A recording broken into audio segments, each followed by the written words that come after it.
Go. Action. Film is running. At least it better be.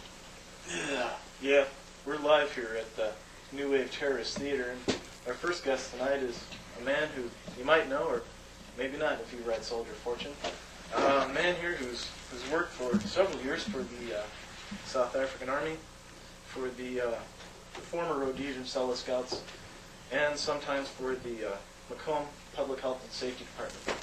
I bring you Dave.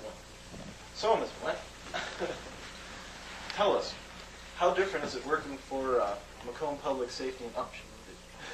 So how different is it working from the Macomb Public and Safety Department from working in, let's say, Rhodesia? Well, I'd say it's quite more exciting in Rhodesia, but I'd say I've been able to be more of an asshole for Macomb Public Health and Safety. In your time for working at the Macomb Public Health and Safety, have you ever run into a man named Tom Thompson? Yeah! Oh, this is hilarious. One time, we had this report that he went down to Carbondale, and, we were trying to figure out, okay, what's he doing down there with Bob Dowd's car? This guy named Bob Dowd, he's worthless. He's no threat at all.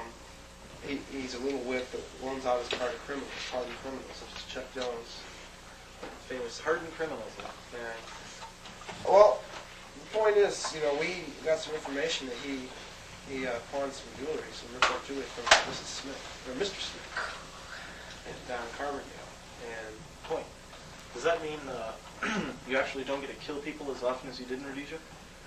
no, I get to break people's necks more. In fact, I ran across Officer Joe Saleski from public. He made this quote. He made this is when he was on this biggest drug bust. He was saying, if anyone gets in my way, I'll break his neck like a chicken. Now, I meet a lot of fine rednecks down here. They're fun people. Do you often break people's necks like chickens? Pardon? Do you often break people's necks like chickens? If I'm paid to. If they get in our way, I'll tell you that. And how are the drugs? Are the drugs different now? Well, Maybe they're all where the you were same. in- They're all the same. Western is just, it's happening. It's happening. Another interesting point. Weren't you involved in driving an armored personnel carrier through the armory Which armory? in Illinois? Well, we heard there was one in Chicago in the Great Lakes Naval Base.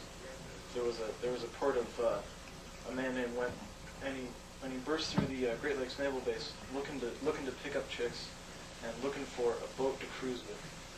Now, would that happen to be substantiated or not? I just remember that Peter Gabriel song. It was their album. I don't remember. I don't recall. So I in have other no words- memory. So in other words, you're not denying everything. No comment.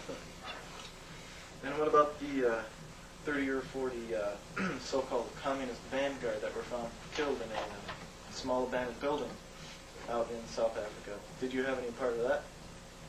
Well, yeah. I'm not going to deny that. I mean, how can you arrest that here? I mean, aren't we? Last I knew, this country's anti-communist, isn't it? Well, that's true, but 30 people, isn't that a bit much to crush all their skulls and dismember them? Put their bodies in separate boxes and leave them hidden in a warehouse for 5 or 6 months? Hey, I told the people, live free or die, and they wouldn't listen. I see. I mean, why would I even worry about getting in trouble for that? I mean, you drive to New Hampshire, the state line, and you see a big billboard saying "Live free or die." I mean, what do you expect? It's a great country. You get away with a lot. Any colorful anecdotes that you have from working with the Cello Scouts in Rhodesia? One time we were on this patrol, and all of a sudden there was like a Red Cross unit. It was an international Red Cross, and it happened. I heard one of them mention the masses, so we wiped them out. Because I mean, anyone that says masses has got to be a communist. Anyone who mentions masses. So in your words, everyone's a communist until proven otherwise. True. Very true. All right. Well, thank you very much for being here today. No.